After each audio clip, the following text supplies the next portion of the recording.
Good morning, good morning, good morning, and welcome to Power Nap Live. Listen, this week, the Olympics have me thinking about something that we rarely talk about when we admire high performers, okay? Winning it's not just about talent, even though sometimes people can think it is. It's all about how you assess uncertainty and then also how you prioritize your response to it. And believe it or not, a missing cake this week taught me better than any business book could. And I'm going to share with you how right after this.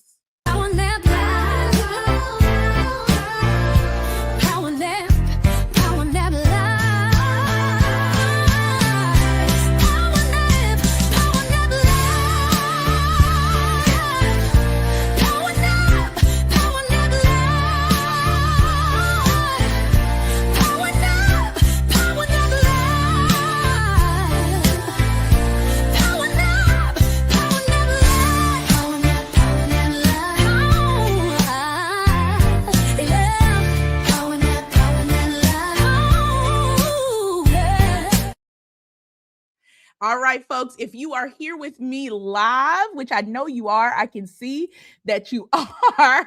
Y'all, listen, the camera literally failed while I was doing that, but that's okay. We're still in there together. So if you are here, please say hi in the comments. Give me a nap or something, a pee in the comments to let me know that you're here. Let me know where you're streaming from. And listen, we're going to talk about this cake, okay? So this week, I ordered a strawberry pound cake. I don't know why I had to say pound. It felt right. So I ordered a strawberry pound cake from a small business owner by someone that I went to high school with. So shout out to her. Hi, girl. So it was a strawberry cake. And if you know me, okay, I don't know if most people know this, but most people who know me pretty well know that strawberry cake with cream cheese frosting, baby, baby, that is my absolute favorite. Okay. Not favorite. I shouldn't say favorite. I should say it is my absolute weakness. Because I don't really even like cake that much, right? Hey, I see Deja in the comments. She says she's listening on the way. Yes, I love that. On the way to church. That's exactly kind of how lots of other folks listen to me. And if you are watching the playback, hey to you too. You can still drop me a comment. Matter of fact, I'd love if you still drop a comment so that I know that you listened, right? So anyway, back to my strawberry. No, I'm not gonna say that. Back to my strawberry cake. Okay, it is my absolute weakness. I don't even love cake like that. There are so many other desserts that I prefer. I'm definitely an Italian ice girly, if that makes sense. But for some reason, if it comes to cake, it has to be strawberry and it has to have cream cheese frosting. Okay, so listen. I was tracking that package like it contained national secrets. Okay. I was refreshing the link after she sent it to me. I was watching every update as it came from her house to mine. Okay. So finally, arrival day came. Okay. And the link said delivered. Y'all, I sprinted to that door. Have y'all seen that meme where well, I can't ever say his name when I want to say it. Oh my gosh, he just won a Grammy. Anyway, I know you've seen the meme. Even if you're not familiar with what goes on, you have seen the meme where he is absolutely running down the aisle. That was me going to my door. Okay. I get to my door, y'all, there is no package. No package. So my husband, I'm looking all sad, going like, why can't Duran? See, this is why it matters that this is live, because people will message in the comments, and this is why you have to watch this live so you don't miss all the stuff. But I still want people to watch on the replay, okay? Same experience. But anyway, yes, he's running down the aisle. That's how I was running to that cake, okay? Y'all, I get to the door and there's no cake there. So I'm looking sad because I had set my mouth. You know, when you set your mouth for something, when you know you're about to eat it. And I had waited 2 days at this point to take this bite of this cake. Okay. So my poor little husband sees me being all sad, almost teary eyed, and he goes to look for this cake all around our apartment building. He goes downstairs and talks to the door people.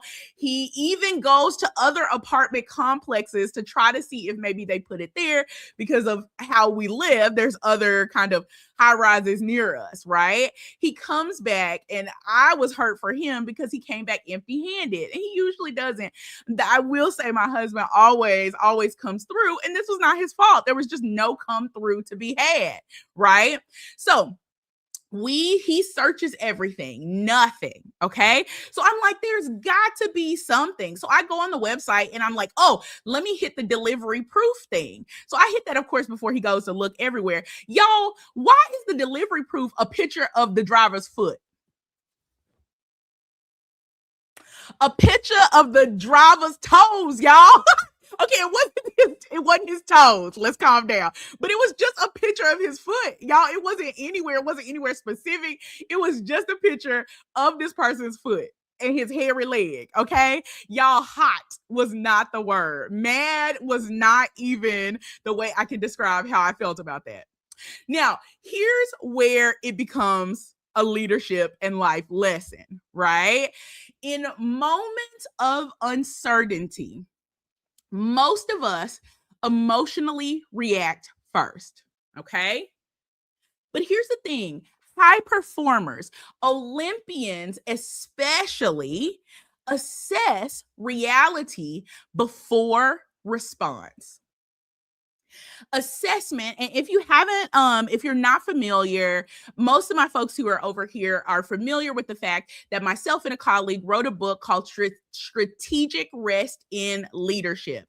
In that book, we lay out easy peasy how you can use the NAP framework, NAP, which is nurture, assess, and prioritize, in order to use rest as a strategy instead of a reward. So feel free to check it out. You can find it anywhere, Amazon, website, whatever the case is, go grab it. But I'm going to tell you a little bit about how that works, especially with Olympians, high performers, and ourselves, who we're trying to be high performers too, right? So let me tell you a little bit about how that would work in the NAP framework. So I'm going to focus on assess and prioritize because the last episode I talked about nurture. Right? So if you haven't checked out the last episode, I want you to go back because it talks about how nurture and Olympians, how they're excellent and have success because they use nurture. So anyway, let's get back to it. Okay. Assessment. As we assess reality before we respond, assessment asks us one simple question, okay? Or a big question that I want you to ask yourself. What is actually true right now? Y'all, that will change the game, okay? Not what I'm afraid of, not what story I'm telling myself, but actually when we stop and just focus on the facts. The facts for me was that the cake was missing, right? A fact for me was the seller's response. I reached out to her and said, oh, my cake is missing. I don't know what happened. We laughed about it. And of course, she said, hey, I'm going to fix this for you. I'll send you another one. And I felt so bad, right, that this had happened. Because, when it's a small business, it costs the person a little bit more to be able to kind of make things right. And it wasn't even her fault. So of course I offered to, pay again until they, rectified it on their side. She, of course, said no, because she's absolutely fantastic. But another fact was that resolution was possible, right? So anyway, the next day after I reached out to her the same day, and she reached out to me and let me know the next day that they said they had found my package and they were going to bring it to me, right? So here I am going like, oh, I don't even know if this is going to happen.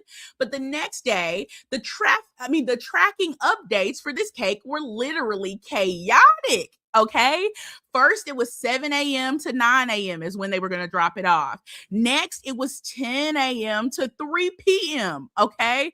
And then finally, it switched again to say before 10 p.m. Y'all, at this point, I had a choice. I could keep refreshing the link, waiting for it to show up, or I could prioritize something more useful. So I decided to prepare for success instead of obsessing over uncertainty. Even though I wasn't sure that the cake would arrive, I made the cream cheese icing anyway. I made the cream cheese icing anyway because I knew when it did arrive, right, that I wanted the piece to be perfect. And that's exactly what high and elite performers, like we're talking about, that's what they do. That's exactly what they do. They assess risk, they prioritize action, and they also prepare like the outcome that they want is inevitable. Again, they assess risk, they prioritize action, and then they also prepare like the outcome that they want is inevitable. Are you doing that? Is that the way that your life goes right now as you're seeking success? Listen, so here's the thing. That cake did arrive. And when it finally arrived that night, I didn't have to wait. I had the perfect slice as I slathered that cream cheese icing that, because I know how to make a good cream cheese icing, okay? I slathered it on there, the perfect amount for me, and had the perfect slice, no delay. Think about if I had the cake, but still had to prepare all those steps, it wouldn't have been as sweet. I prepared for the inevitable, which was that I was going to have that perfect slice of cake. Olympians do this constantly. High performers do this constantly. The people that you see that are doing the successful thing that you hope maybe to one day do are doing exactly that. They do not wait for certainty. They do not wait for certainty. They prepare for peak moments long before the certainty ever exists. Long before it ever exists. So if you're navigating uncertainty right now, I want you to ask yourself, am I waiting to see what happens? Or am I preparing like I'm gonna win? Am I waiting to just see what happens? Am I standing there letting life happen to me? Or am I preparing like I am going to win? That's what Olympians do. They prepare, they get up every day going, I am going to win. So, what is necessary for me to assess? What's necessary for me to prioritize in order for me to do the inevitable, which is win? We've got to think about winning and success as the inevitable instead of just the thing that you're chasing. It's got to be that we prepare like we're going to win. So, hey, listen, if you enjoy leadership lessons from an unexpected place, then honey child, you are in the right place. Okay. So make sure that you subscribe, share this with someone that needs to hear this. And I will see you next Sunday, Central Standard Time, right here back on YouTube. If you are not watching on YouTube, come and join our community over here. That's where the funniest chats and all kind of things happen as people comment. Until then, make sure that you make good decisions and rest like you mean it. Bye, folks. Power now,